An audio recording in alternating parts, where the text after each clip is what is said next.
Kita akan menyingkap tabir tentang sebuah ajaran kuno, ilmu tentang inkarnasi sebelum kelahiran Sang Kristus, sekaligus bertanya, mengapa gereja melarangnya? Siapa yang kala itu menuliskan tidak di lembaran-lembaran abadi dogma? Dan apa makna yang ditinggalkan dalam jejak-jejak samar para nabi, filsuf, mistikus, dan bidat?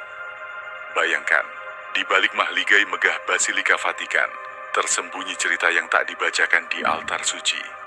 Di antara relik suci, ada gulungan naskah tua yang merekam suara mereka yang tercatat sebagai heretik. Tapi mungkin justru penyangga kebenaran terdalam. Apakah kau siap? Maka, biarkan gema rahasia masa lampau mengalun di dalam ruang kesadaranmu ketika aku bertanya, apa sih yang sesungguhnya terjadi sebelum kelahiran Yesus? Dan mengapa, dalam sejarah Kristen, pengetahuan tentang reinkarnasi disingkirkan dan dihapus dari kisah resmi? Kisah ini dimulai di tanah pasir Timur Tengah yang dipeluk langit malam, beribu-ribu tahun sebelum nama Yesus bergaung di bibir umat manusia. Di sebuah perkampungan kecil, suara nabi-nabi Ibrani merenungi hakikat jiwa, menatap bintang, dan bertanya tentang asal mula manusia. Apakah kita hanya hidup sekali?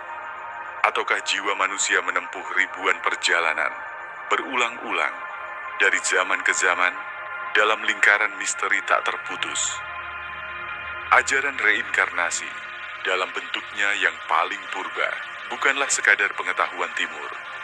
Ia berakar dalam, mengalir di sungai pengetahuan Mesir kuno, menyusup dalam perkamen hermetik, bahkan tercetak samar pada gulungan laut mati milik Esen. Sekte misterius yang menetap di Qumran, menafsir kitab dengan cara-cara yang berbeda dari para imam Yerusalem. Para Esen dalam sunyinya bertanya, adakah nanti satu jiwa kembali dalam wujud berbeda, melunasi hutang dan karma masa silam, sebagai bagian dari rencana agung Sang Pencipta? Suara mereka, pelan dan tidak terdengar, mengajarkan transfigurasi jiwa, bahwa setiap kehidupan adalah langkah penebusan dan penggenapan janji.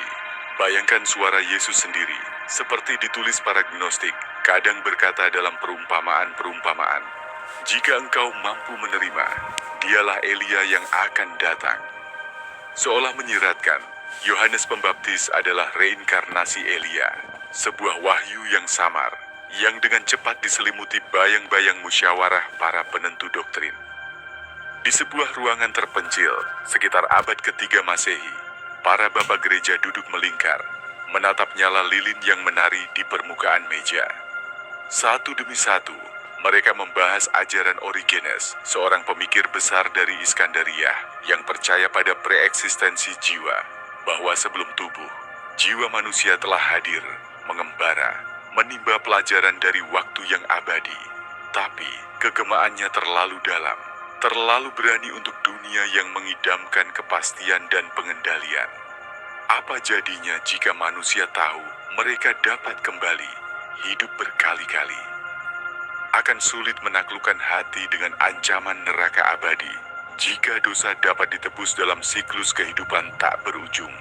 Maka, dalam Konsili Konstantinopel II tahun 593, diputuskan, ajaran Origenes dan semua ide tentang preeksistensi dan reinkarnasi dikutuk, tombak dogma ditancapkan, gulungan pengetahuan disembunyikan atau dibakar. Yang tertinggal hanya guratan samar dalam tulisan-tulisan apokrif dan bisikan mereka yang dikenal sebagai heretik.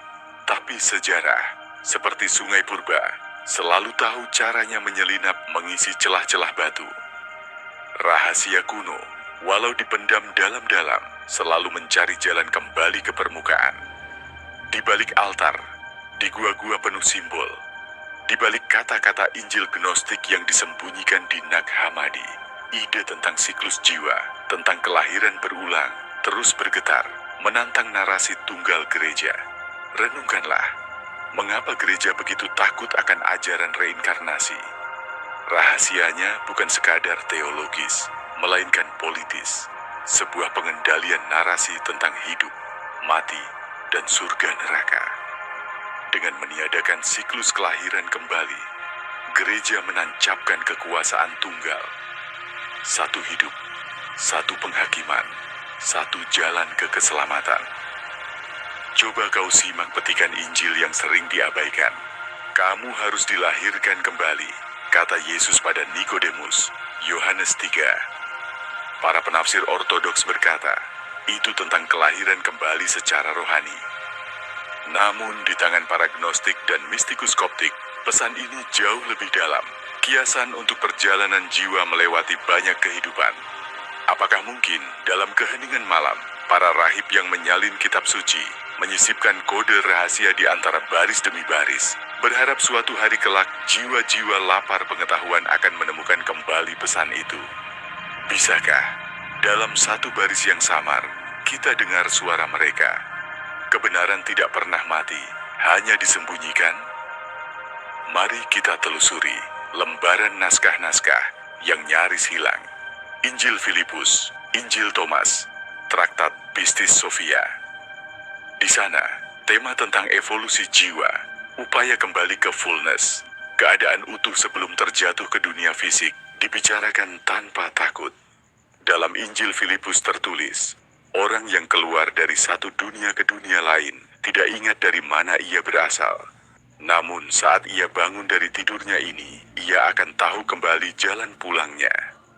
Ajaran Plato dalam Phaedo yang sangat memengaruhi Origenes juga berbicara tentang keterikatan jiwa dengan tubuh dan perlunya pelepasan berulang hingga mencapai kebijaksanaan tertinggi. Apa yang dulu dianggap filsafat Yunani, diam-diam diserap ke dalam darah mistikus-mistikus Kristen awal. Tapi penguasa ajaran, mereka yang duduk di kursi agung konsili, memutuskan, cukup sudah, jalan harus tunggal. Misteri terlalu berbahaya bagi umat awam. Bayangkan dunia di mana pengetahuan tentang siklus jiwa bukan tabu. Mungkinkah manusia lebih berbelas kasih, lebih sabar, lebih rendah hati, saat tahu setiap kehidupan adalah kesempatan belajar tanpa batas? Atau, barangkali, tanpa satu garis yang pasti, tanpa takut neraka abadi, bayang-bayang dosa akan menari liar tanpa kendali. Sejarah membuktikan, pertarungan antara narasi resmi dan api pengetahuan yang tak padam berlangsung abadi. Di Prancis, para Katara dan Albigensia berpegang pada ajaran reinkarnasi, walau harus mengorbankan darah dan nyawa saat diburu inkuisisi. Di timur, para sufi berbisik tentang perjalanan ruh dari kehidupan ke kehidupan, menganyam puisi dalam zikir dan tarian. Bahkan dalam sains modern, gaung tentang memori kehidupan lampau kadang muncul dalam pengalaman-pengalaman aneh, deja vu, mimpi-mimpi yang terasa seperti kenangan, atau kisah anak-anak kecil yang entah bagaimana tahu detail kehidupan yang tak pernah mereka alami sebelumnya. Mungkinkah secara misterius, lapisan-lapisan jiwa memang mencatat segalanya, hanya menunggu saat untuk menyibak tirai? Kini, rahasia kuno tentang reinkarnasi tak lagi mengintai di balik bayang-bayang saja. Dengan ditemukannya naskah Laut Mati, teks-teks gnostik di Nag Hammadi, dan kebangkitan minat terhadap hermetisisme, manusia modern dipanggil kembali ke pintu pengetahuan yang lama disegel. Dan kau yang memilih menonton dan mendengar kisah ini adalah bagian dari kebangkitan itu, penyimak sunyi di ruang tanya yang tak lekang oleh waktu.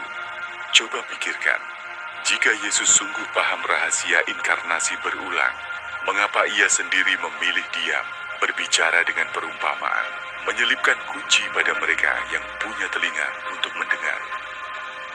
Apakah ia ingin melindungi ilmu itu dari tangan rapuh dunia, atau sengaja mencipta teka-teki untuk menuntun jiwa ke kebangkitan hakiki? Sampai hari ini, Gereja Katolik secara resmi menolak ajaran reinkarnasi, mencapnya sebagai bahaya ilusi, sekadar tipu muslihat iblis. Namun di luar tembok-tembok resmi, buku-buku mistik, komunitas spiritual alternatif, dan individu pencari tetap menggali, ingin menembus tirai. Lalu, siapa sebenarnya yang punya otoritas tertinggi? Lembaga, kitab, atau suara hati pribadi? Renungkanlah pesan Injil Thomas. Barang siapa yang mencari, akan menemukan. Dan barang siapa mengetuk, akan dibukakan. Mungkin, kebenaran bukanlah sesuatu yang tersaji di atas altar, melainkan di ruang batin kita sendiri. Di dalam kesunyian, kedalaman meditasi dan renungan, di mana suara ilahi membisik paling jernih. Kini telah tiba saatnya aku bertanya padamu.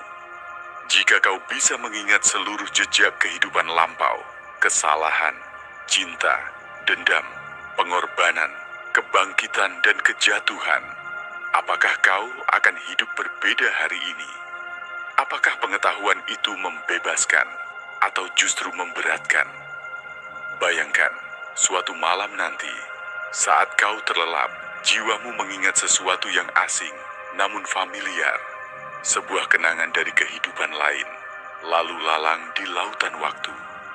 Barangkali, dalam tidurmu, kau menukik ke sungai pengetahuan yang sejak lama dilarang oleh dunia. Kau menyentuh sekejap rahasia suci yang pernah diselamatkan oleh para pembawa cahaya dari kobaran api kegelapan. Jadi, ketika gereja menghapus ajaran inkarnasi berulang, mungkin mereka tidak hanya melindungi dogma, mereka juga melindungi rahasia jiwa dari dunia yang belum siap menerima kebebasan ilahi. Beberapa kebenaran memang harus dilewatkan hanya bagi yang sungguh lapar dan tekun mencari.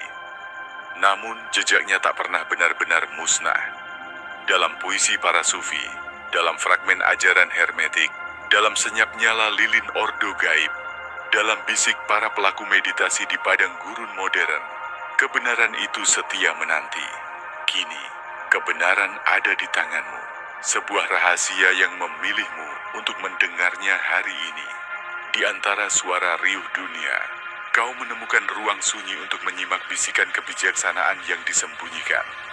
Apakah kau akan melanjutkan perjalanan, mencari teks kuno, mendalami pesan tersembunyi, atau hanya menutup pintu dan kembali ke ketenangan normalitas sehari-hari? Pilihan ada di depanmu. Ini bukan hanya tentang kebenaran sejarah, tapi tentang kebangkitan jiwa di tengah derasnya arus waktu. Jika hatimu terpanggil untuk membongkar lebih banyak lapisan misteri, berjalanlah lebih dalam di lorong-lorong pengetahuan kuno, dan biarkan aku menemani perjalanan berikutnya.